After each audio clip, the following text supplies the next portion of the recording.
Welcome to our channel ज्ञान box. मैं हूं आपकी दोस्त CS काजल खंडेलवाल। आज हम डिस्कस करने वाले हैं 10 legal rights available to the general public. Means ये जो राइट्स है वो आपको एज अ प्रूडेंट सिटीजन पता होने चाहिए। सो आज हम यहाँ पे इन राइट्स को डिस्कस करने वाले हैं। Right number first, a women can not be arrested by a male police officer. मतलब अगर किसी विमेन को अरेस्ट करना है तो उसे अरेस्ट करने के लिए एक फीमेल पुलिस ऑफिसर का वहाँ पे अटेंड होना कंपल्सरी है। एंड अगर कोई एक फीमेल को बोलता है कि आपको पुलिस स्टेशन में प्रेजेंट होना है शाम के 6 बजे के बाद और सुबह के 6 बजे के बीच में, तो she has a right to deny, वो उसे मना कर सकती है, वो अटेंड नहीं हो सकती है। राइट नंबर 2, जो हमारे income tax officers and income tax recovery officers होते हैं, उनके पास राइट होता है टू अरेस्ट अ पर्सन जिसने टैक्स का पेमेंट नहीं किया है या प्रॉपरली पे नहीं किया है। उसे ये राइट मिलता है एज पर इनकम टैक्स एक्ट 1961 के थ्रू। राइट नंबर 3, जो ये साइकिल्स एंड ई रिक्शाज या फिर मोटर रिक्शाज होते हैं, ये outside the motor vehicle act होते हैं। मतलब इनको साइकिल वालों को और रिक्शा वालों को कंपल्शन नहीं है कि वो मोटर व्हीकल एक्ट्स के प्रोविजंस को कंप्लाई करें।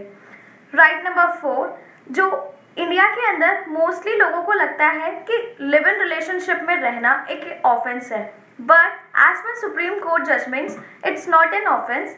एंड बट जो पर्सन लिव इन रिलेशनशिप में रह रहा है, देयर आर सम गाइडलाइंस। और अगर लिव इन रिलेशनशिप में अगर किसी को बेबी होता है, then a baby has a right over the property of their parents. मतलब उस बच्चे के पास अपने माता पिता की संपत्ति में से प्रॉपर्टी लेने का या फिर कुछ भी जो उसको चाहिए वो अधिकार उसके पास होता है।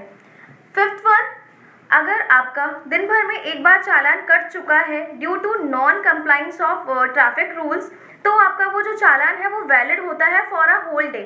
एग्जाम्पल, अगर आपने हेलमेट नहीं पहना और आपका एक बार चालान कट चुका है, तो वो जो चालान है वो आपका पूरे दिन के लिए वैलिड होता है। आप चाहे से पूरा दिन अगर हेलमेट नहीं पहन रहे हो उस दिन, तो भी आपका वो चालान जो कटा हुआ है वो उसके लिए वैलिड होता है। एंड 6th वन इज, अगर आपने किसी को पैसे उधार पे दिए थे या फिर आपने किसी के लिए कोई काम किया था जिसके बदले में उसे आपको पैसे देने थे एंड वो पेमेंट नहीं करता है बंदा आपको पेमेंट, तो आपके पास राइट है, आप उस बंदे के लिए अगेंस्ट में सूट फाइल कर सकते हैं कोर्ट के अंदर with in a period of 3 years. मतलब जो यहाँ पे 3 साल है वो उसका लिमिटेशन पीरियड है। अगर आप 3 साल के अंदर सूट फाइल कर सकते हैं रिकवरी के लिए तो ठीक है, अदरवाइज आपका सूट फाइल नहीं होगा बाद में। बट बाद में हो सकता है अगर आपके पास सफिशिएंट कॉज ऑफ रीजन, यानी बहुत ही स्ट्रॉन्ग रीजन हो आपके पास कि मैं इन 3 सालों के अंदर सूट फाइल इसलिए नहीं कर पाया। And the 7th one is that अगर कोई पुलिस ऑफिसर है, as per police officers act 1861, वो हमेशा एक as a police officer work करता है, चाहे से उसने वर्दी पहनी हो या ना पहनी हो। अगर उसके आसपास उस समय कोई भी ऑफेंस कमिट होता है, चाहे दिन का समय हो या रात का समय हो, तब भी वो एक पुलिस ऑफिसर ही रहता है। एंड 8th वन इज, अगर किसी पर्सन ने MRP से गुड्स अबव खरीदे हैं तो वो एक ऐसा ऑफेंस है। एंड अगर उससे कम खरीद रहा है तो वो खरीद सकता है। क्यों? क्योंकि वो उसकी बार्गेनिंग पावर पे डिपेंड है कि वो शॉपकीपर से उसका प्राइस जो है फेयरली कम करवा रहा है। ये उस पर्सन का राइट है। अगर शॉपकीपर कम कर देता है तो MRP से बिलो प्राइस पे परचेज करने का।